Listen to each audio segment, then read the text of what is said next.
Assalamualaikum warahmatullahi wabarakatuh.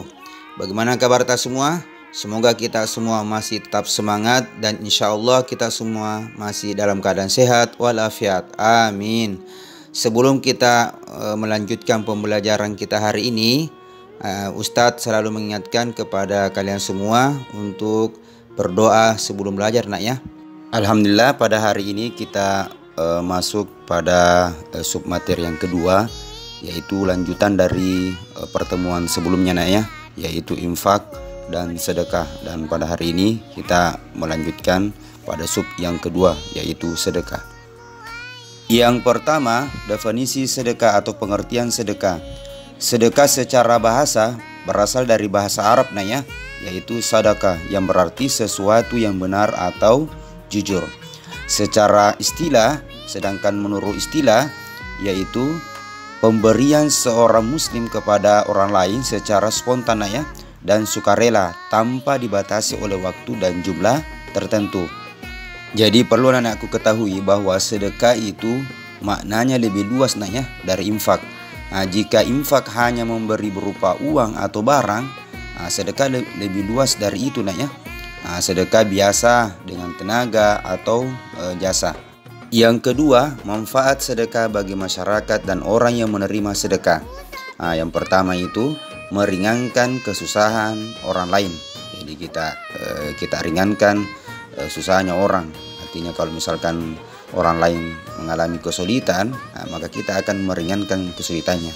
Yang kedua, berbagi kebahagiaan dengan orang lain. Dan yang ketiga, menyambung dan mempererat tali silaturahim dan persaudaraan. Dan yang keempat, memberikan keberkahan harta yang dimiliki. Dan yang kelima, menghidupkan sikap dermawan dan menjauhkan dari sifat kikir. Dan yang terakhir, memperlancar pembangunan fasilitas pengembangan umat. Yang ketiga, manfaat sedekah bagi orang yang memberi. Jadi ada manfaatnya bagi orang yang bersedekah, ya. Yang pertama itu membersihkan jiwa dari sifat kikir. Jadi ketika anak-anakku sekalian selalu bersedekah, maka itu akan menghilangkan sifat kikir yang ada pada diri kita. Yang kedua, meringankan kesusahan orang fakir. Yang ketiga, menghapus dosa orang-orang yang bersedekah dengan niat ikhlas hanya karena Allah Subhanahu wa taala. Dan yang keempat, mendapat balasan yang berlipat ganda di sisi Allah Subhanahu wa taala. Dan yang kelima, jauh dari murka Allah Subhanahu wa taala. Dan yang keenam, jauh dari siksa neraka. Dan yang terakhir adalah jauh dari berbagai macam bencana.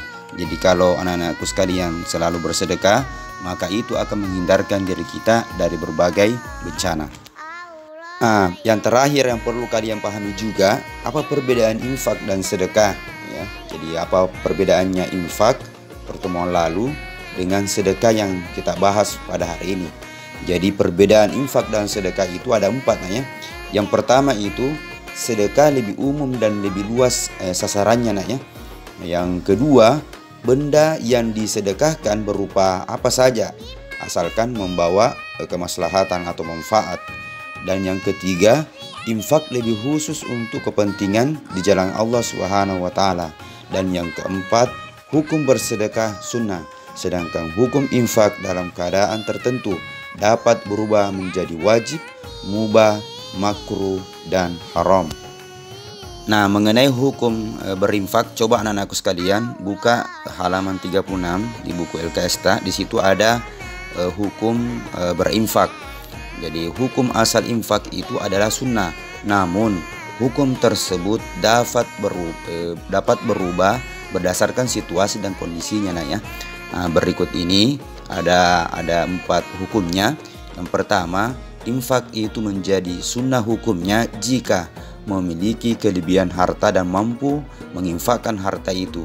Yang kedua, infak itu menjadi hukumnya wajib jika orang yang menerima sangat memerlukan atau kita bernazar akan bersedekah. Jadi ketika anak-anakku ada nazarnya, misalkan kalau saya naik kelas, saya akan berinfak, saya akan menginfakkan harta saya kepada si A, maka itu wajib hukumnya, ya.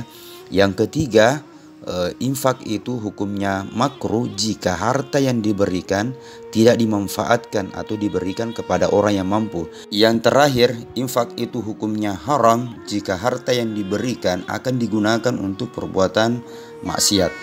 Itulah tadi materi yang Ustadz jelaskan. Mudah-mudahan anak-anakku sekalian bisa memahami. Nah, untuk menambah pemahaman terhadap penjelasan Ustadz, alangkah baiknya anak-anakku sekalian baca kembali buku LKS Agamata halaman 37 sampai 39 dan ingat juga materi sebelumnya agar supaya menambah pemahamanmu terhadap apa yang Ustadz jelaskan dan bisa menjawab soal berikut ini.